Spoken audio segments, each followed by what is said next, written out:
be honest with yourself for a second. How much of what you're doing at work right now is actually working? That question came up again and again at Insights EDU last year. You guys already know this isn't your typical higher ed conference. And I've got to be honest, I've been to a lot of higher ed events, and Insights EDU is just different. The conversations are direct, the sessions are outstanding, and the people in the room are there to fix real problems, not defend the status quo. That's why Insights EDU 2026 matters.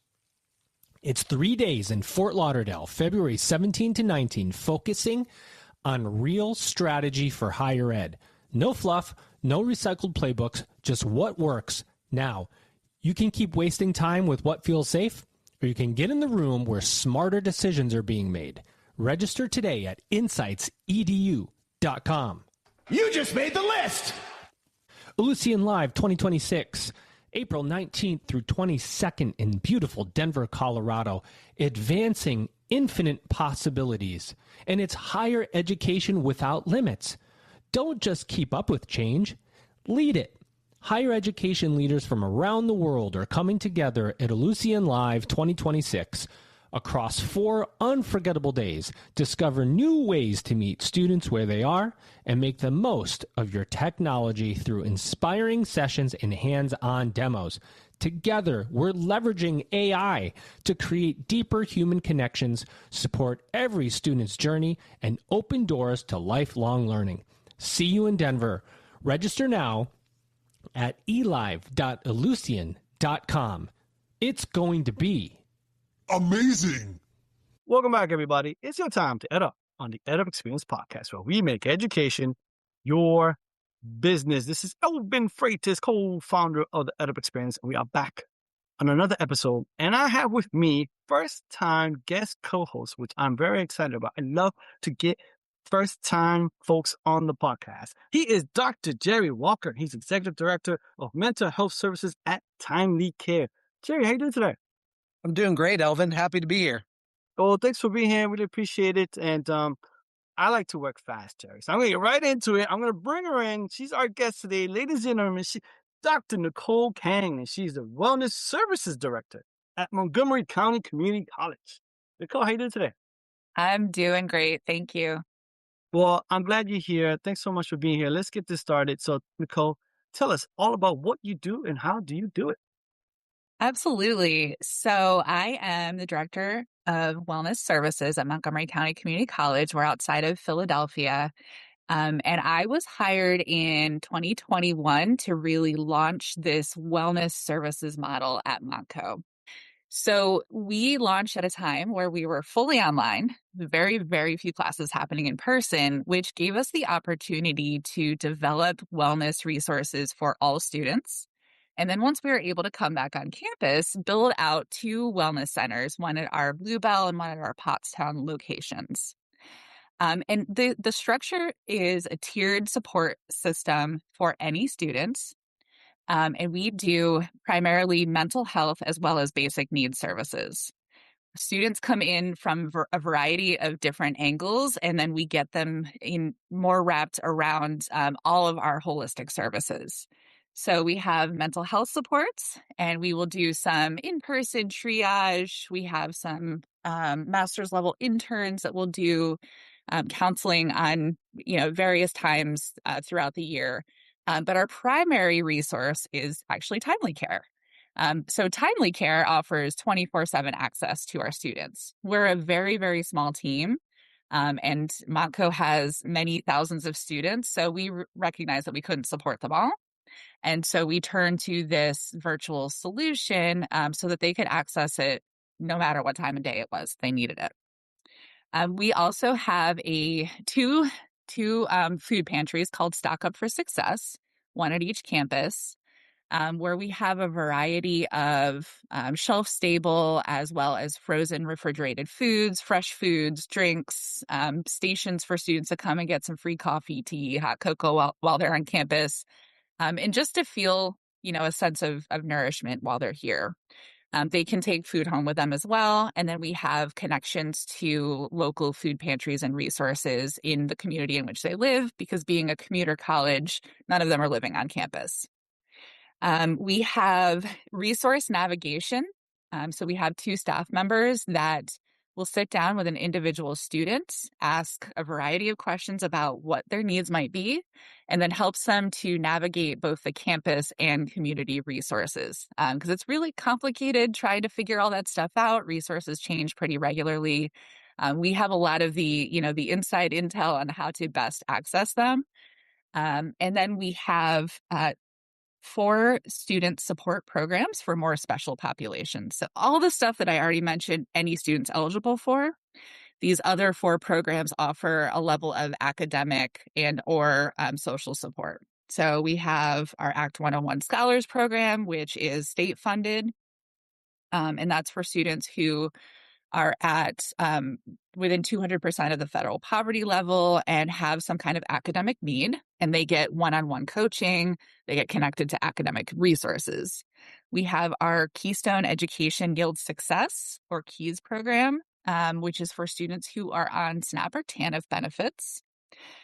We have our Partnership on Work Enrichment and Readiness, or POWER program, which is a cohort 1 semester long program for students who are in recovery for substance use, mental health, and or trauma disorder, and they get a free first-year experience class out of that. And then we have our Parent Pathways program, which supports and does a lot of resource navigation for our parenting students, which makes up 22% of our population. Wow. I mean, that's just fantastic. It's so many resources. Before I hand it over to you, Jerry, it was just one follow-up question. Really 2 questions in one. We were talking before we recorded. You used to be called the Wellness Center, and now it's called Yes. Wellness Services. So talk about that change in language, because I think it's very important. And then second to that is, how do you let students know about these amazing resources? Because it's so hard. Students are always Yeah. so overwhelmed. When I remember when I was in college, I didn't know. I just did not know there was so many resources for me until I got tapped into like student life and all that good stuff. And then finally, Yeah. I was like, oh my God, what's your magic sauce? How do you do that? So talk about services, change language, and how do you let students know? And then over to Jen. Yes. Oh, such a good question. So the first one, Wellness Center, was the name of the model that we came in with, but we kind of recognized over time that people were expecting a location, which, as I mentioned, we have 2 locations, but we also serve students no matter where they are. We do a lot of email back and forth with students. I have students that I've been supporting for 2 years that I've never met in person, never actually even talked to on the phone, because they prefer everything being done via email. So we changed that to be a little bit more all-encompassing of reaching outside of the walls of the campus. How do we reach students? We do that in a variety of different ways. We are out there as much as we possibly can be. I would say the most frequent way that we get students into our care is by referrals. So we have a referral system set up where our academic advisors, as well as our faculty and staff, can make direct referrals to all of the programs that I mentioned before, and then also just directly to the Wellness Center, and we kind of get them engaged in one way or another. Another way is that we do a lot of tabling events and classroom presentations. We're just trying to let them see our faces and see that we are friendly people. Um, Talking about mental health and basic needs and security can be really, really tough. And it takes a level of vulnerability to be able to say, hey, I have a need. We are really just trying to reduce stigma around asking for those things. So we're getting out there and saying, look at us. We're so friendly. Like we want you to come to us because, you're the reason that we're here. So word of mouth is also a good one. We have a lot of students that have interacted with us in some way, shape, or form, and then told their friend or their peer that also goes to Monco, hey, did you know about this? Let me walk you over there, which, those are the ones that we get the most engagement out of, I think. And then the last, I would say, one of the biggest drivers, honestly, is food. So we have really nice food pantries at both campuses, and we just try to bring people in who have started in the pantry. Our pantry is really no questions asked. We're just asking them to sign in. So students know that I can go and get some food if I'm on campus. I can grab something to eat. Or if I have a bigger needs, there are other resources to help me and my family. So we start having conversations when they're in the pantry about, hey, did you know about this? Did you know we also do this? And we've trained all of our student workers who staff the pantries to have those conversations as well. Fantastic. I love that. Over to you, Jerry. Yeah, this is really great, Nicole. And what I love about the Wellness Center, now Wellness Services, is that it has made an intentional effort to integrate a lot of the student support services across campus to house it all in one.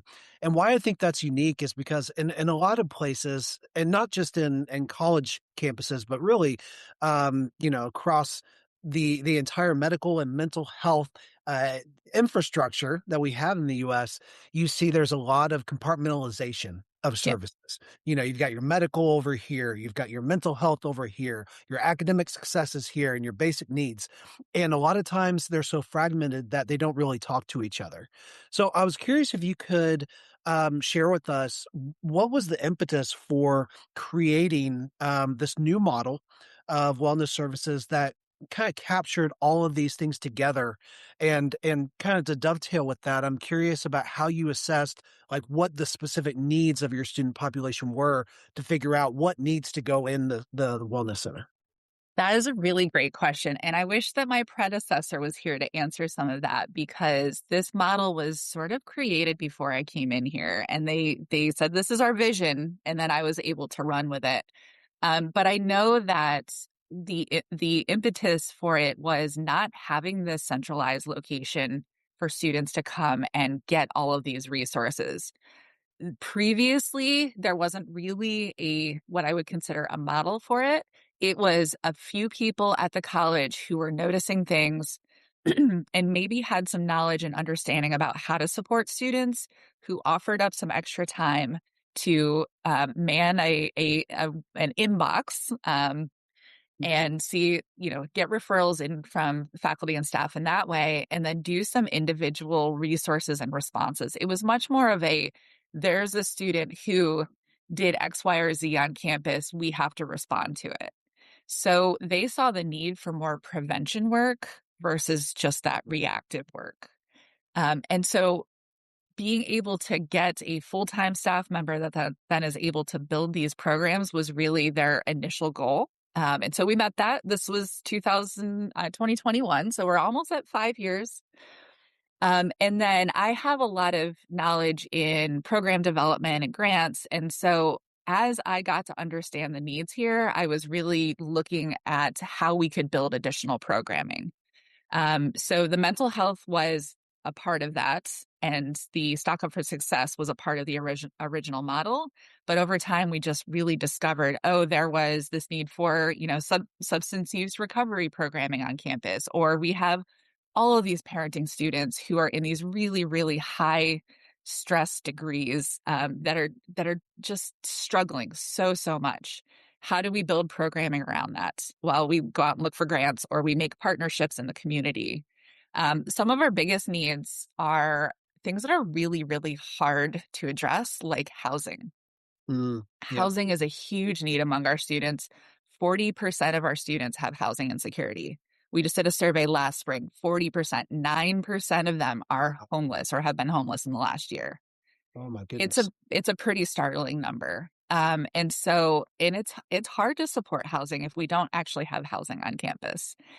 So we started working with it was a consortium that is now a nonprofit called Resilient Students Network, who goes out, they get grants, they make partnerships. We are able to help our students access funding for if they're in the process of eviction, or if they're moving out of maybe an abusive relationship, an abusive home, and need some money up front for security deposits, things of that nature. We do a lot of assessment with the students. And so we're really learning what their needs are by having those organic conversations with them. But we know housing, food, mental health are the top needs. That's great. And you already started to touch on my next question, and because this is something that we get all the time from our partner institutions at TimelyCare, is how do we go about identifying the specific needs of our college population of our community, because we don't want to have a blanket response where we just do what everybody else does. We've got our CAPS clinic, we've got our academic success center, but we're not really um, queuing in to what our specific population needs. So how'd you guys go about figuring out, like, yeah, we have a lot of parents, we need to find ways to support them, or the metric that you gave us, 40% of students having housing insecurity. How did you find out that that was a significant need? Yeah, so there are two national surveys that we try to run every few years. The first, the one that had the 40% is the Student Basic Needs Survey Okay. through Temple's Hope Center. So they do a cohort model where they actually do the survey with the institution. They have a really nice portal where you can compare it to statewide. You can compare it to other institutions that are 2-year, 4-year, see where your numbers land.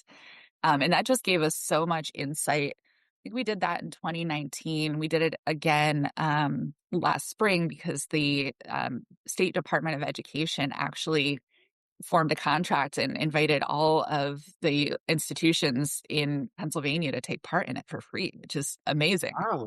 Yeah, so we jumped right on that because we hadn't done it in a while, and we really wanted to understand those needs. And that's really all those basic needs questions are in there, as well as parenting question, which then breaks it out by all of those: housing, food, homelessness. And then there's also the Healthy Mind Survey, which Love the gives Healthy us Mind the data. Survey. Yeah, Yeah. which gives us that important data about mental health and substance use. There's a couple of questions in there about basic needs as well, but that's really how we're better understanding the mental health needs of our students. So those two surveys, they're wonderful. They really offer a lot of support for administering the surveys to the campus community. They give comparisons nationwide as well, so you can see, are we higher or lower on this? If we're higher, this is definitely a really unique need of ours. That's great. That's great. So it can tell you where you're vulnerable and Yep. which of your, vulnerable populations you have on campus need what specific types of support. So I think that's wonderful. It can also serve as a benchmark. So like you Yes. said, you compare against, other institutions, maybe similar campuses across the country, and then you can reassess, a few years down the road to see how are we doing now? How Yep. on the basis of these programs that we developed, are we moving the needle? But I was curious, like, as you guys were looking at this data and starting to plan for how to better support your students' needs, how did you gain, or how do you continue to gain institutional support? Because this takes funding, right? It takes people, Yeah. it takes dollars. So the institution has to really agree with you that it's important and make that commitment. So how'd you guys go about doing that? Yeah, so our my predecessors who came up with this model were given the opportunity to go in front of cabinet and then the board to really pitch this idea. So they were the early champions. And I think because they were so good at collecting data, they were able to show why this was so important. Hmm. And then since then, our folks have really jumped on the supporting wellness bandwagon. The last 5 years, I've felt nothing but incredible support from our campus community, from our president, our vice presidents, and all of the partners that they have, the partnerships in the community that they have helped us to form. So I really think it takes being able to have opportunities to engage with the leadership and to be able to feed information, statistics, new initiatives that you're developing, how those are working. All of that information has to get up to that level for them to continue to support it. It really helps that we are so visible. We're out doing a lot of presentations. We're at events on campus that, they'll walk by and see us, or they'll be engaging with it already. And our food pantries are also very visible. So, and our president actually walks by the food pantry twice a day. She goes to her office, she walks right by it, and she can see everything that's happening in there. That's So great. it's really good placement for on our part, because she's just such a huge champion of what we're doing. And I think it has to it has to trickle down from the top. The very top leadership has to be in support of it. And if it is, it's so much easier to have those conversations going forward. We Absolutely. also have a really wonderful grants department who fully understands our needs. We talk all the time about grant opportunities. What are your needs now? I'll go out and search for A, B, or C, see if there's any funding out there. So just having that department available to us has been a huge and significant support to our programs. That's wonderful. Yeah, grant funding can work wonders, especially when, the belt is tight and Yep. you're figuring out, like, how are we going to stand this up? How are we gonna sustain it? One thing you said, Dr. King, that I really liked was, the implication that there can be this bi-directional relationship between the people who are providing these services, who are actually on the front lines with students, hearing their stories every day, and the academic institution leadership, and Yep. how important those connections and those relationships have been to, making the wellness centers happen and to sustain them. Yeah. That's wonderful. So Yeah, I agree. can you share with us some of the impact that you guys have had? Like, what your outcomes have been?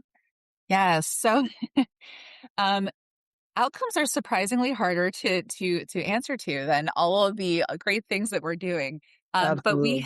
we have shown, we have been looking more deeply at some of our impacts of individual programs. But I would say, as a whole, we're pretty engaged with our business intelligence department, who will collect information for us and be able to make comparisons to the rest of the college. We've had a lot of really good success with getting students engaged with TimelyCare, with all of our programs. Our numbers in the food pantry have increased dramatically. So we had, I think, like 2,000 some visits to the food pantry last semester. So we're able to compare that to the year before, which was more like 1,500. The year before that, it was only like 500. So that's increasing. We're getting food out to students. I think one of the, let me see if I can find that. Let's go. To insightsedu.com. Remember that URL because let's be honest, how much of what you're doing at work right now is actually working? It's time to inject fresh ideas and effective strategies. And Insights EDU is for these leaders that want to see results. The conversations are direct. The sessions are outstanding. And the people in the room are there to solve real problems, not protect a status quo. Insights EDU 2026 is February 17 to 19 in Fort Lauderdale. No fluff, no recycled playbooks, just what works now. Register today at insightsedu.com. Ellucian Live 2026 is taking place April 19th through 22nd, 2026 in Denver, Colorado. Advancing infinite possibilities.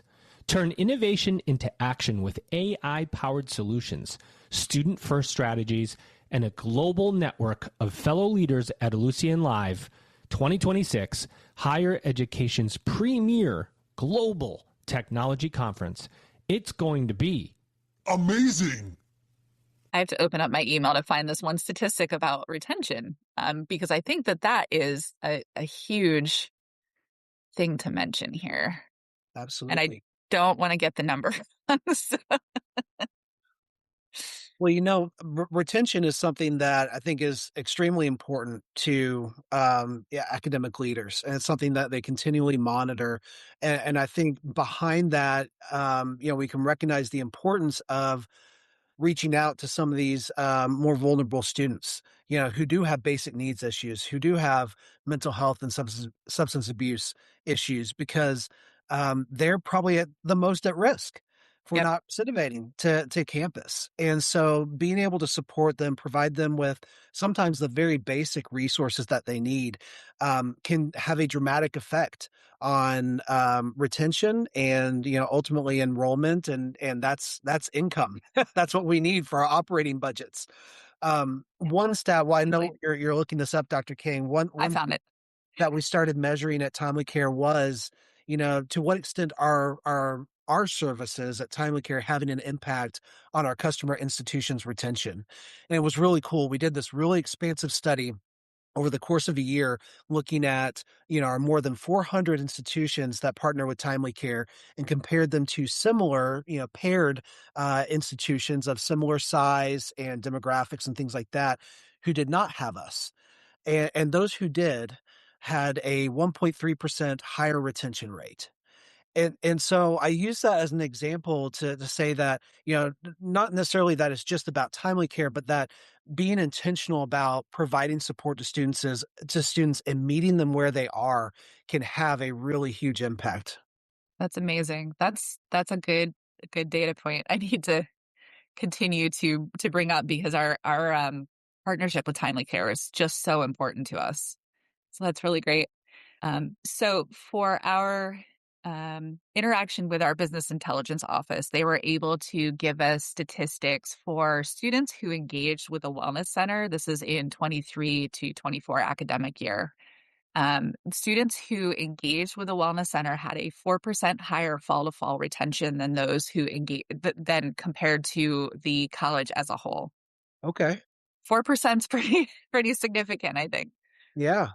Yeah, Yeah. and That's great. keep in mind the students who are engaging with a wellness center typically have some really, really challenging things happening in their lives that are directly affecting their mental health and or basic needs. Absolutely. Absolutely. And while we can't, presume to solve all their problems, sometimes giving them relief in these critical areas like food security and housing security can make a dramatic difference for them. Yeah. That's wonderful.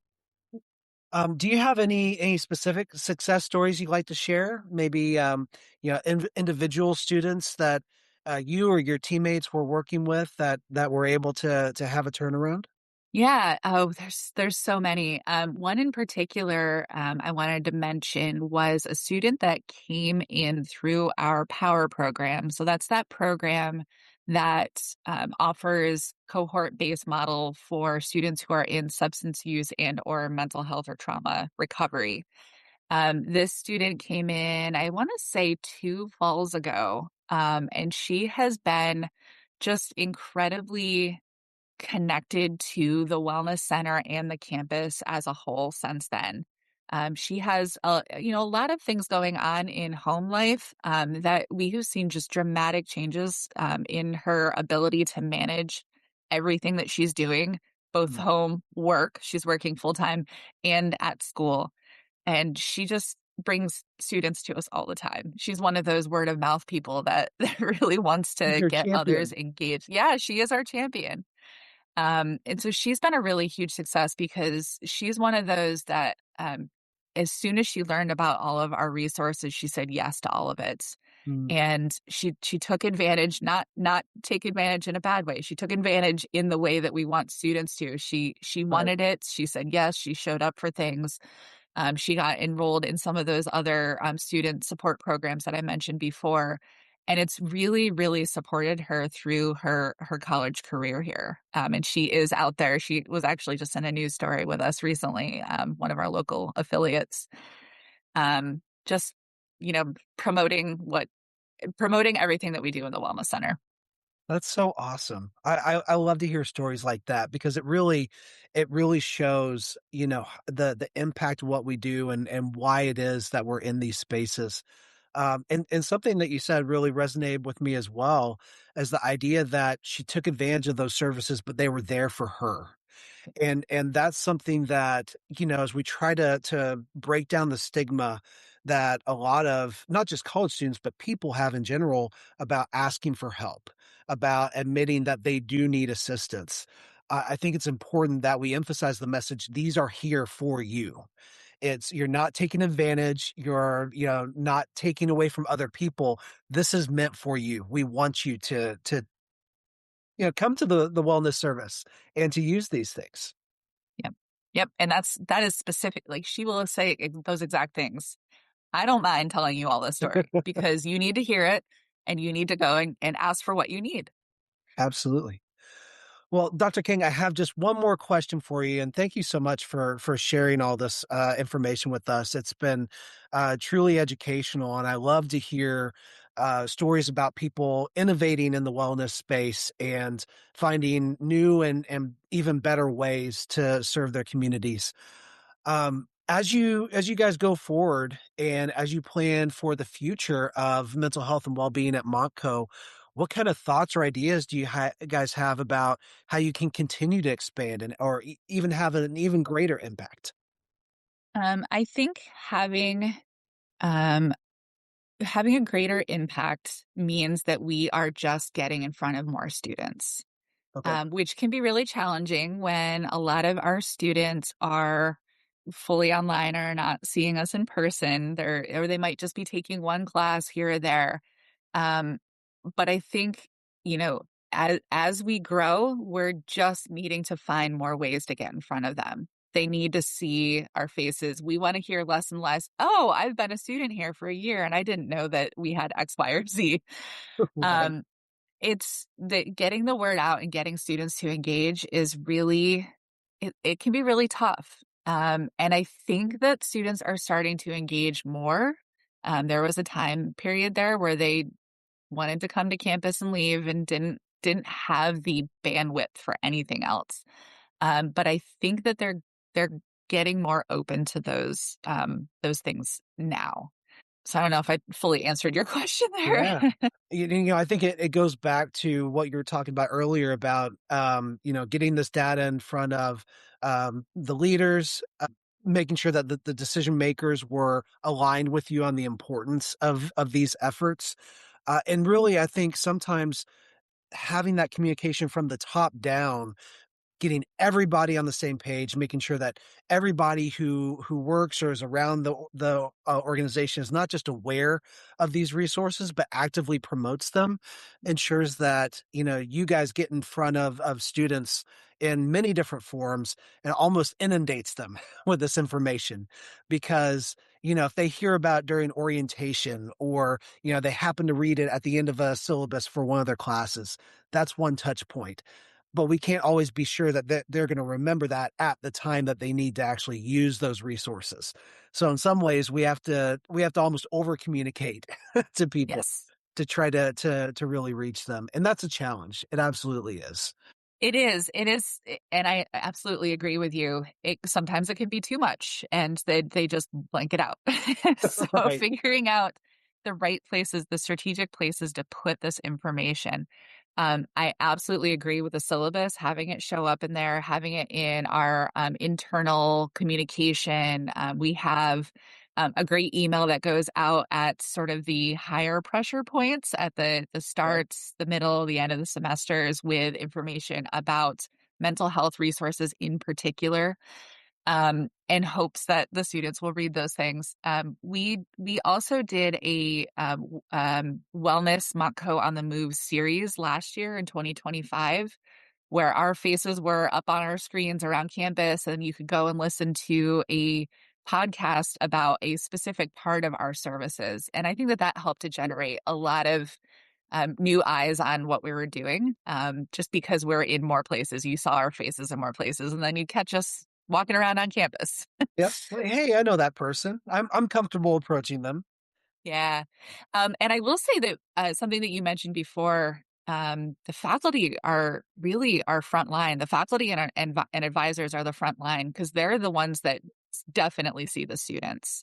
I think it's really important to have the opportunity to get in front of the faculty at various division meetings or at, maybe opening day events, and give them updates on what's happening. Give them the new flyers, send emails with all the information so that they feel comfortable Mm, promoting the wellness services, which we 100%. have many, many faculty champions on campus, and we're always so grateful for them recommending and making referrals to us. But if a student doesn't do anything but come to campus and see a faculty member, we want that faculty member to know what to be able to say to get them engaged with us. Agree 100%. Yeah, that's great.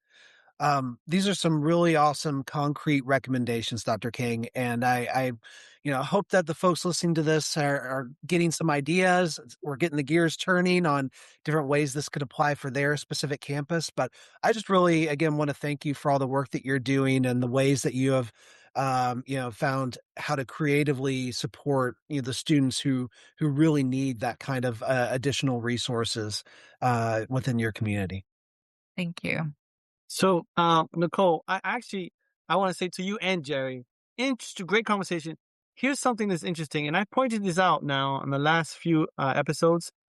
Two little letters were not mentioned this entire conversation. Do you know which two letters I'm referring to?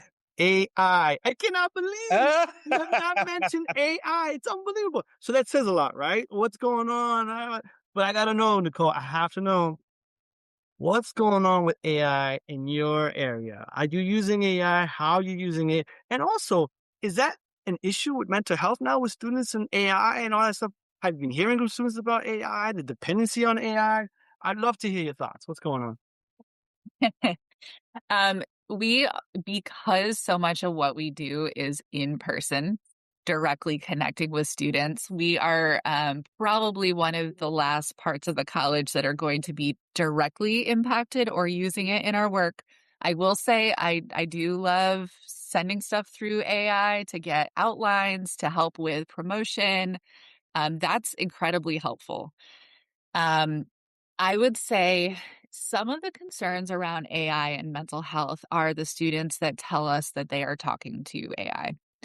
And when we hear that, it's helping to educate them on what is appropriate and inappropriate to a kind of conversation to have with AI and what the actual resources are to support them. Because there's so many great things on campus and in our local community that supports their mental health, we would much prefer that they are using that live touch point with a human and maybe AI as a backup if needed. So with that, what do you see as the future of mental health services in higher education? Do you think AI will be a part of it? What do you think is going to happen in the future? Oh, this is something that I have not given thought to yet. I have too many other things going on. I imagine that it will be. I don't know in what way, shape, or form, though. I think Jerry might have some ideas.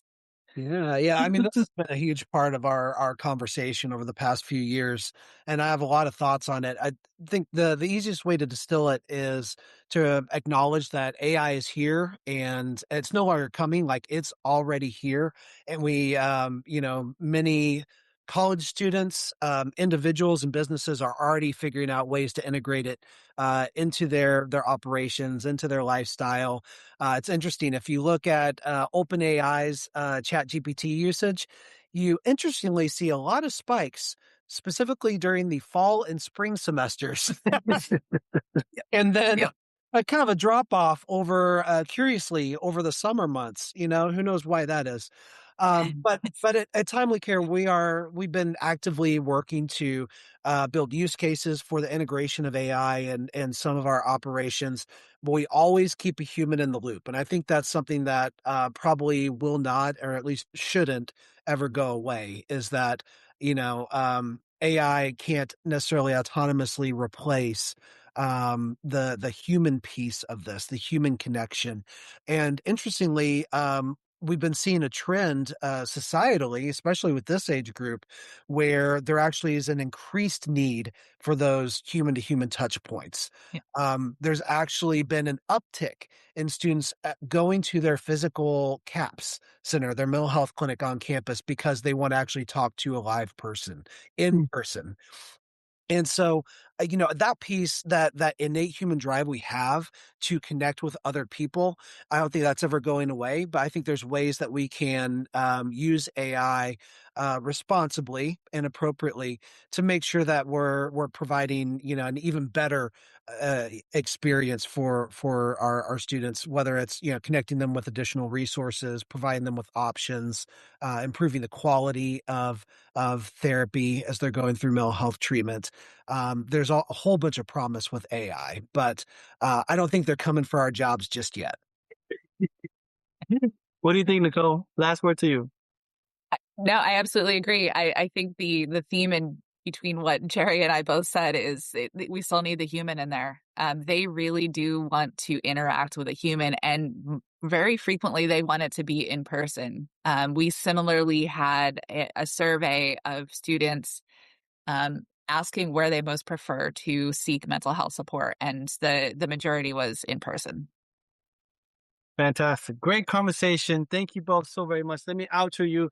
First, my first time guest co-host who rocked it, by the way, Dr. Jerry Walker, Executive Director of Mental Health Services at TimelyCare, and our guest who was amazing, Dr. Nichole Kang. She's the Wellness Services Director at Montgomery County Community College. Thank you both so much for being here. We appreciate your time. And with that, ladies and gentlemen, you've just eduped. Attention. Let's talk for a second. Higher ed is moving fast, and not everything we're doing is keeping pace. Either you move with the future, or you get left behind. Insights EDU is where leaders find out what actually works. February 17th to 19th in Fort Lauderdale. Register at insightsedu.com. Attention. It's time to register for Lucian Live, April 19th through 22nd, 2026 in Denver, Colorado, advancing infinite possibilities. And it's higher education without limits. Don't just keep up with change, lead it. Higher ed leaders from around the world are coming together at Lucian Live 2026. Across 4 unforgettable days, you'll discover new ways to meet students where they are and make the most of your technology through inspiring sessions and hands-on demos. Together, we're leveraging AI to create deeper human connections, support every student's journey, and open doors to lifelong learning. See you in Denver. Register now at elive.elucian.com.